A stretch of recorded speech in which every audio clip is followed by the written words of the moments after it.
What's up, Facebook peeps? Give it a minute for somebody to check in. Had to show y'all. Look, snap peas. How many of you do this, you know, and then think of your grandma or your mom or whatever? Every time I snap peas, I think of my grandma. Sitting at the table, just watching her snap away.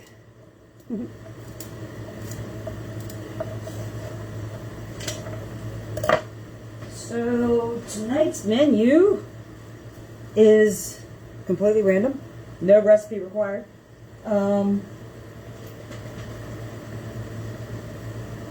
my God, where am I looking? I know what I'm doing. Chicken pot pie. And we're doing 3 versions because 3 different diets in the house. So I decided to actually start cooking again because it seemed like it was so much cooler, but I think I have mistimed myself because it's very hot in my kitchen right now. Very, very hot. And if you can hear the fan in the background, I apologize, but it's the only way to keep it cool in here. I'm going to try this other window and see if that helps get some of this heat out of here. Because it is very, very hot right now.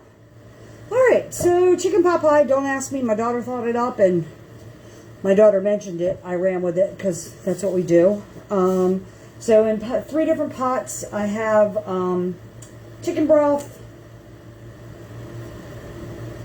butter, margarine for those of us who can't use butter, and potatoes boiling because of course they take the longest. And I am now adding green beans to the rest of it. I'm gonna let them boil for a little while. Again, because I don't know about you guys, but with pot pie, my thought process is get your vegetables as done as you can. It just makes it easier when you're cooking. And then from there, because I had one, I'm doing a poblano pepper. Probably not going to do the whole thing. Well, yeah, I guess I will. So my tip or trick, I always use a paper plate to cut any kind of hot pepper on. Stops you from getting everything else on the counter contaminated with the oil. Lesson learned. Literally chemically burned my hand one time doing that. Don't ever do that. Always wear gloves too. Just most people don't. I am not that trusting anymore. So poblano peppers, if you guys have never seen them, are a little different in texture than just a smidge than normal like red bell peppers or even jalapenos. They're very skinny. If you can see how thin they are. Takes a little more concentration to slice them up because you got to do it really, really tiny with a way sharper knife. There we go. And then I'm just slicing, and then I'm going to dice them. I do devein them. Take the veins out. I may leave a seed or 2 in there, but if you like things super, super hot, you could leave the veins and the seeds.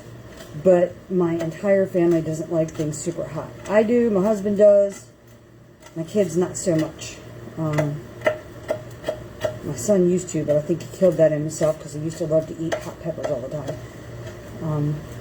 So yeah, so all I'm doing is slicing really thin and dicing really thin. So it's just a little tiny bit of pepper, and I'll show you guys once I get it done. See, I thought I would try and share the ones where I'm making things different, just to share the tips and tricks on, you know, how I'm doing it.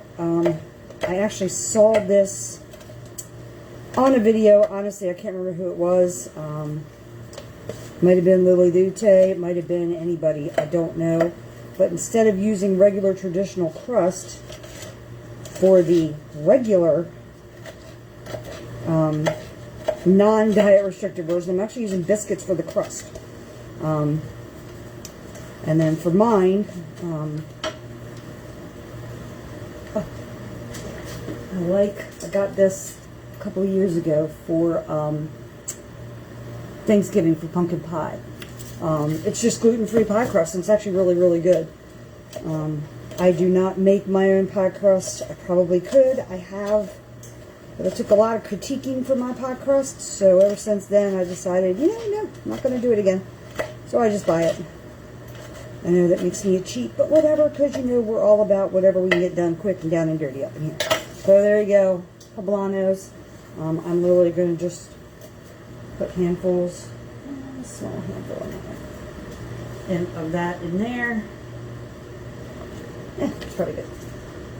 And then I just chuck the thing, chuck the paper plate, and then chuck my gloves. And that way I've not contaminated any of the rest of the surfaces with the oils, because not fun. Not fun. So let's say you learn from your bad experiences. Spent the night in agony. We'll never do it again. Alright, also another thing I'm getting ready to use and getting ready to put in is, this is FODdy. FODdy is specifically for FODMAP diets or IBS for IBS diets. Everything they make, spices, food, condiments, everything is onion and garlic free, which for me personally is an absolute must because I cannot have either or on any level, not even a little. So we're adding some of the everyday spice, and then they also make a vegetable soup base. They make a chicken soup base. Something else, I can't remember what the other one is. Check out their website though. It's really, if you're on the IBS diet, they have a lot of really, really nice stuff. So that was that. Alright, so far, potatoes, green beans, spices. I know I've shown you guys before. It's called Savory Choice bone broth specifically for my broth, because it doesn't have any garlic or onion in it. The beef and the chicken do not. The vegetable, ironically, does, but their beef and chicken do not. I know you don't normally use these in pot pies, but I am using tomatoes in mine because it's what I have. A ton of cherry tomatoes that are getting ready to go bad, and I don't want that. So we're going to toss it. Not a lot, just a couple. Probably, I don't know, 2 dozen. But they're super, super small. I don't know about you guys. I've heard other people saying their gardens did great. I don't know what happened to my garden this year, but it was terrible. Almost everything we got was weird in some way, be it the shape or the color, and then my cucumbers would not grow. Would not grow. My dad, who is a farmer, suggested that it was the heat. Apparently when the heat gets hot enough, the plant itself can't pollinate. So your little pollinators that are trying their hardest to pollinate aren't pollinating anything because there's no pollen to pollinate. Say that 10 times real fast. Anyway, so yeah, got little to no cucumbers. We did get a couple, I think probably 10 all told. Half of them were so bitter you couldn't eat them. And the other half, I grow straight 8. So what's called straight 8s, they're, sounds like exactly what it is. They're straight tomatoes, cucumbers, and they grow about 8 to 12 inches long. Mine were 2, maybe 3 inches. Again, everything in my garden struggled this year. Everything. Anyway, see, I wouldn't traditionally use tomatoes in this, but I'm just trying to make sure we don't waste. I hate waste. So I wanted to use them up in whatever way I could, and it's just a little bit. So hopefully it won't make it too tomatoey. Yeah, you know what? I'm thinking better of this. I'm having pasta tomorrow night. Maybe I will just use these in my pasta. That's exactly what I'm going to do. Okay, change your plants, scratch your tomatoes. This is ADHD Kitchen. There you go. Yes, Lisa, you are... Come on over, girlfriend. We got plenty. You know how I cook. We are doing chicken pot pie. Yes, we are. That is dinner tonight. So I feel like the potatoes are probably almost done. So what I'm going to do is use, mixed vegetables, frozen mixed vegetables. Yeah, we're going to eyeball it because that's what we do in my house. About equal amounts in 2 of the pots and double the amount in the last pot, because again, that's the one for everybody that can have normal food. So, okay. Now we're going to chop up the chicken. I cheated and bought a rotisserie chicken from my grocery store last night. And I am now just, I've already picked it off. I don't know if you guys can see that or not. Let's do this way. Sorry about that. Let's flip the camera around just a little bit. There's my chicken. I did pick it off the bone early this morning to add some spices to it. Just to make it taste a little better. And you know, I am just dicing it up super small, so it's a little tiny bite size. So yeah, so I am on the FODMAP diet fully. I can't test it, I can't touch it, I can't change it. If I eat anything that is on my 4-page list of no-nos, I am not okay. I can tell you that after 7 years living with this now, I'm just all done. So I am very careful. I do fall off the wagon. I do make mistakes. You do get food that you don't necessarily know has something in it. If I don't cook it, I don't know for sure. You never know, and then you find out a couple of days later. When you start to feel really, really sick again, which is just not fun. But anyway, so my son is supposed to be on the same diet. He is still very early into it, so he gets away with a lot more foods than I do. I'm assuming initially before I was first diagnosed, I probably was able to do a lot more of the foods. I hadn't had a problem with gluten. I hadn't had a problem but garlic and onion had always been the key for me. That's what I just never realized that's what it was until I was diagnosed. But now I can't do any of it. I haven't done dairy in forever, but I can't do gluten. I can't do dairy. There's a lot of fruits and vegetables that I can no longer do, and I am a big fruit and vegetable girl, so it sucks a lot. Yeah, so anyway, like I said, I know recent friends of mine have encountered celiacs, which is is way more dangerous than FODMAP. Celiacs, you can literally die from eating gluten. So she's learning how to cook, and I try and, mainly for her, I think I try and share these videos just so she can see, how I do the things without cross-contaminating, although I'm not nearly as careful as she would need to be. But yeah, that's kind of why I share these. And I know it's funny, there's a lot of people that I know that have IBS that just don't talk about it because I don't know, it's like a stigma or something. I'm not really sure why, but the side effects are clearly not pleasant, not good, not fun for anybody, particularly not the person struggling. So, yeah. So that's why I share. I kind of share, like I said, tips and tricks, things I've learned along the way that might make it easier for somebody else trying to live with the restrictions. Clearly, you all can see that I do not struggle from weight loss, sadly enough. But we're going to work on that too soon.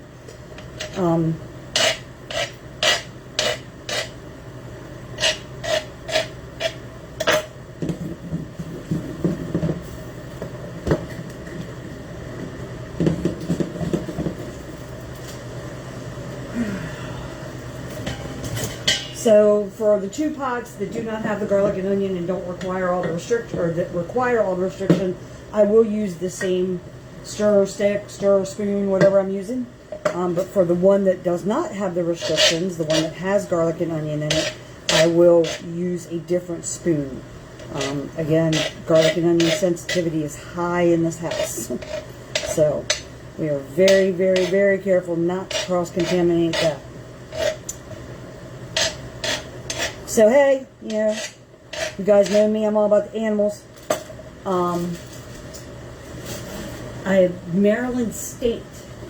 I don't know how, I don't know the full details. I just saw the post a couple of days ago. I didn't even read the full thing, but Maryland State, for all their participating shelters, are waiving adoption fees. So please, please, go get yourself a fur baby. Everybody needs a fur baby. Adopt, adopt, adopt. Can't say it enough. Please stop buying dogs. There's so many in shelters, it's ridiculous. And they suffer, and they struggle, and they get left alone, and all of the horrible things. So let's stop doing that, shall we? All right. So to the mixtures, I'm going to add milk and cheese and flour. I'm sure you all have figured out gluten-free, dairy-free, blah, blah, blah, right? So for mine and my sons, I use, I'm sure you used this before, Almond Breeze Unsweetened Original. Doesn't taste like vanilla, doesn't taste sweet. And then I use Walla Life cheddar cheese, just because I like the way it melts. It melts really well. And it tastes really good. And then regular milk or regular cheese for everyone else. I use gluten-free flour. I do not know what this brand was. They did not have my Bob's Red Mill, which is my personal favorite. But I am not using that this time around. So my aunt, who has also passed away, and I share a common inability to make non-lumpy gravy. When we make ours first, I think mine first. We just don't possess the ability. I don't know why. Can't do it. Never have been able to do it. It's terrible. So I learned this secret.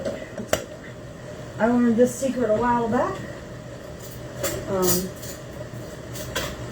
Yes, I'm eyeballing. No, I'm not measuring. I don't measure. I never measure. Well, once in a while. Rare do I measure. So I have a shaker. Tupperware, most likely. I'm pretty sure it's Tupperware. Or, something in the store. And if you shake it with your cold milk or water or whatever you're mixing it with, there you go. Non-lumpy gravy. Don't know why it works. Works for me every single time. Now, that was my non-dairy version. And now I am going to use the same one for my dairy because they don't care if they have a little bit of gluten-free milk and gluten-free stuff in there. So we're going to mix that.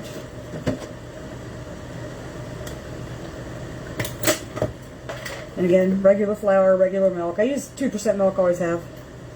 I don't know that in my whole life I've ever used whole milk, ever.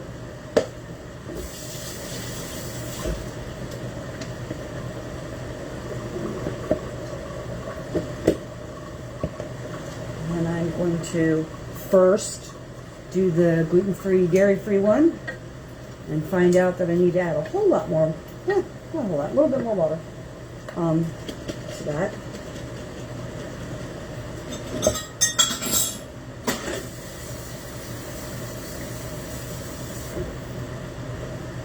Figured I might.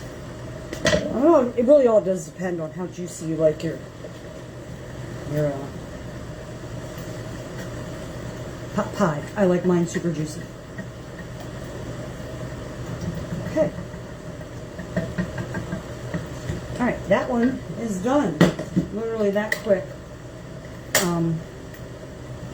And now adding to the second special diet one. See how well that thickens up. So when you're using gluten-free flour, the one suggestion I always make is don't use as much. Just don't. It thickens really, really rapidly. It stays thick. It doesn't, and then when it cools, you can't get it to thicken back up again. It's just ridiculous. I'm just not a fan. But, you don't have a choice some days. So, yeah, just don't use as much. Whatever the recipe calls for, I usually cut it by about a quarter. So if it calls for a cup, I use 3 1/4 cups. Okay, we're going to add a little bit more. That one.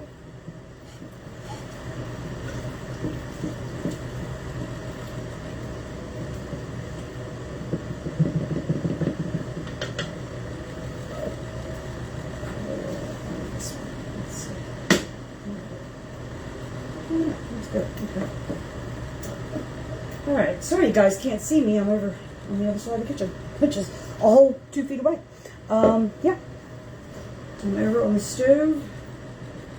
Just mixing all the, like I said, mixing the milk and the flour in with the veggies and broth.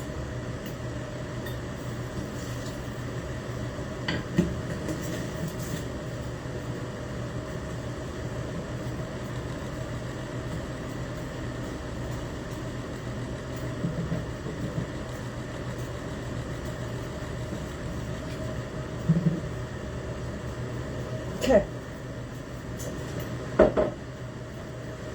It'll look good. I'll show you guys in a minute what it looks like.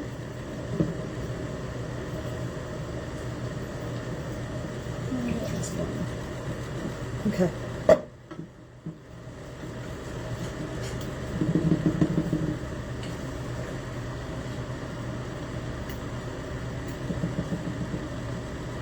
All right, let's flip it around so you can see.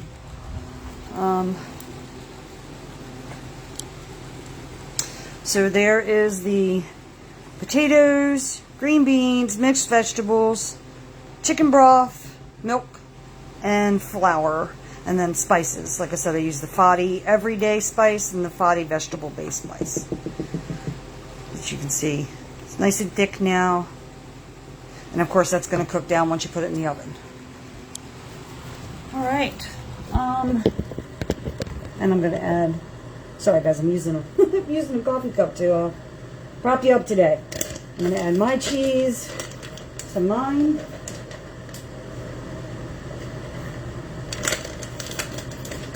I'm going to add their cheese to that.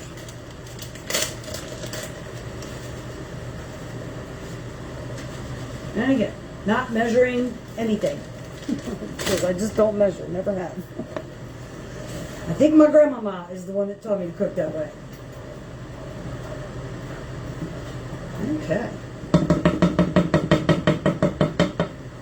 Well, we just made the first mistake of crossing dishes.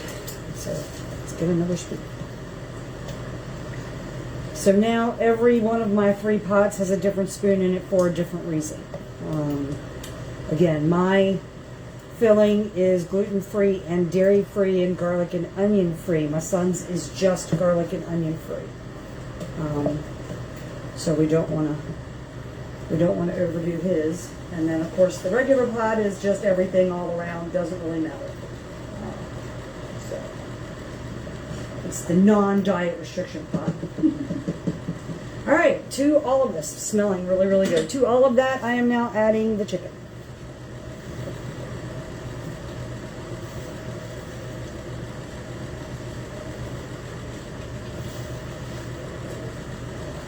We're going to turn off the heat.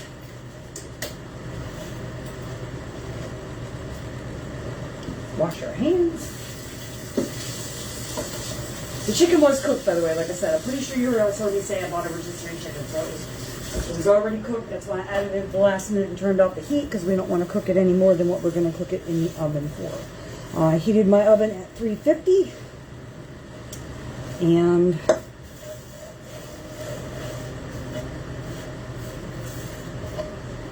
that is that.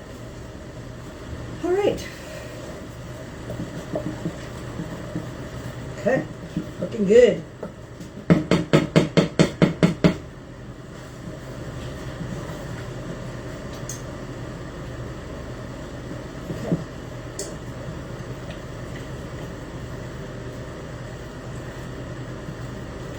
Okay.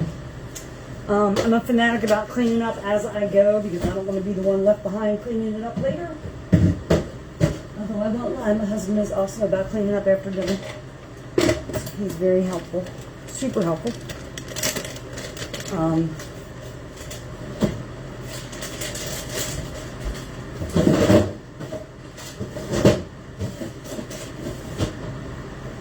Now my crust is going to be relatively easy. I'm simply going to pour the filling into this crust. I'm not going to have a top on it just because this particular crust doesn't have a top. I could have thawed two and used it, but it's just a waste of time for me personally, so we're just going to pour it right in that bowl or that pan, and we are done. I have preheated the oven for 350. I am working with a timeline of, I believe, what did I say? 35, 40 minutes, something like that. You know, basically you're just cooking the crust at this point because everything's pretty much cooked. Parboiled, par cooked, but you really just want to heat everything through real good. So we are using Pillsbury flaky biscuits, just the original flaky biscuits. It's the ultimate crack Jack in the Box, huh? Gen X. And I was going to roll these out, but I don't think I'm going to waste my time rolling them. I'm going to just put them in the pots.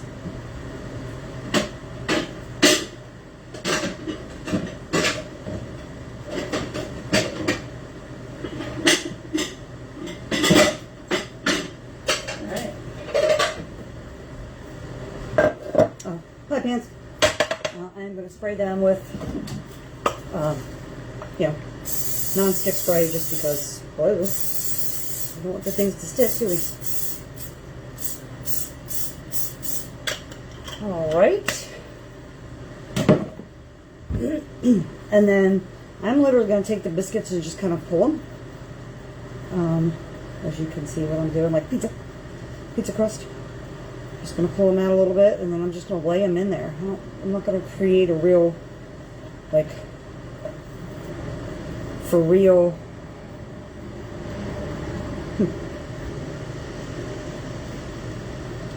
Just thinning them out. That's all I'm doing. I'll show you guys when I have them done. Yeah, maybe we will roll them out a little bit. They're still a little bit too thick.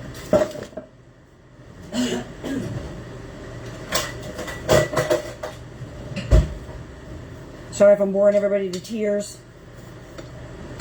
My slowing self.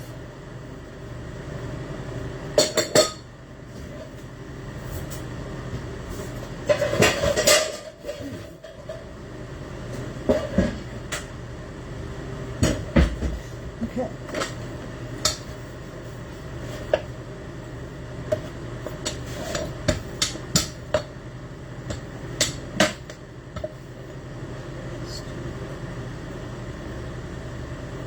Do not roll your roller over the crust of your already finished pie, because you'll keep messing it up.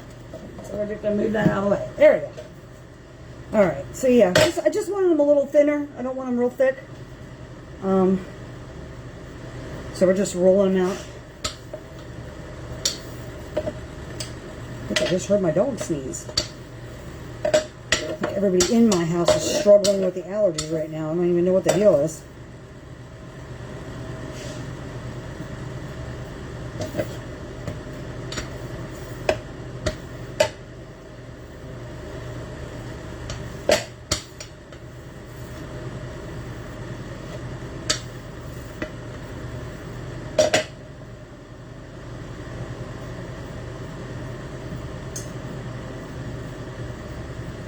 Together, not really trying to make it look like a pie.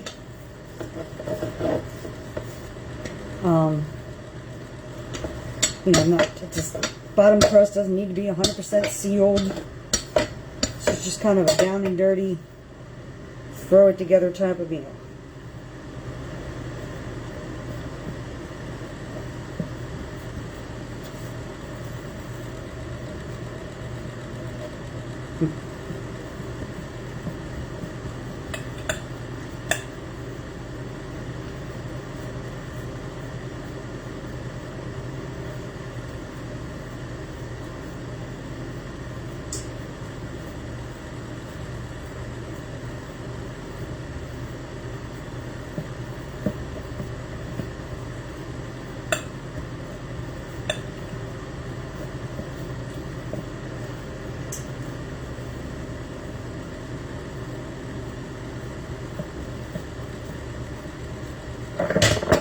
Don't drop it on the floor. That would be bad. Alright. As this come together as it is going to be, we are going with the diet restricted version. This is the one I used in mine, so again it won't matter, but you guys can see, I'm hoping you can see that. It looks like regular pot pie. It just chicken and veggies, and we're just going to pour that right over that crust, because those biscuits are going to expand just like they would if you were putting them in regularly.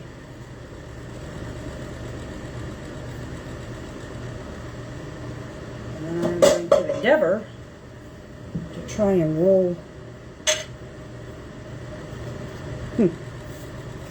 Or not. We'll see. One solid one out, just for the top.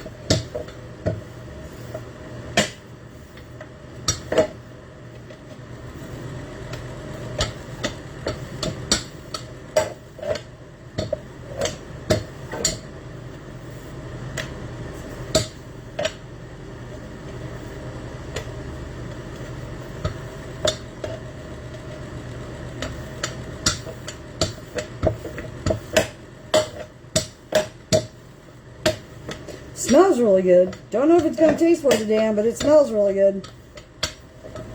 And again, this is gonna puff up once you put it in. So it ain't pretty, but it is what it is, right? I'll show you guys, and then you don't have to wait for me to do the second one. So there's the top one. Again, gluten-free or not. This is onion and garlic friendly. That's all. It has real cheese, real dairy, just no onion or no garlic. So I will take a picture and post it later on the site once I get it done cooking, and we'll go from there. See what you guys think. Yeah, that's it. Like I said, it's cooking this way doesn't add time to me personally, because I can tell you that I am literally doing all three at the same time. So I don't feel like it adds any real time to what I'm doing. But it may.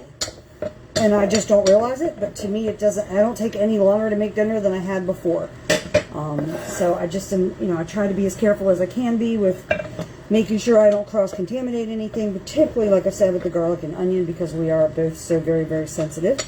But beyond that, we try and accommodate everybody's taste buds. My son is not a big fan of the dairy-free, even though it's part of the FODMAP diet, but he's not a fan. He's not a fan of the gluten-free. So we do what we can to kind of accommodate everybody's taste. I don't feel like the rest of the family should suffer because one person can't have whatever. But that's just my take. It's just how I feel about it. Some people are all about, well, the whole family shares the meal, blah, blah, blah. I don't feel that way. Look, I'm not going to penalize somebody else because I can't have garlic and onion, because it sucks. And why would I want to do that to somebody? So I choose not to do that. That's just me personally. Everybody else does their own thing. I just personally I can't see penalizing the rest of the family because of my diet restrictions. It's just not fair to anybody else. I have a diabetic in the house, and we still keep sugar in my house. He is responsible for his own well-being, and he's very, very good about doing what he needs to do to take care of his diet. Very, very good. Couldn't commend him better. Does he flub up? Sure, absolutely. Do we all jump up the bandwagon on Thanksgiving? Hello, yes. Do I eat sauerkraut? Yes. Am I going to pay for a month and a half after? Absolutely. Do I care? No. So once again, I'm not making this crust. I'm just kind of laying it on the bottom there. And now we are going to pour in the last batch and hope it fits. Because there's a lot of it. Just made it. Good job. That was crazy.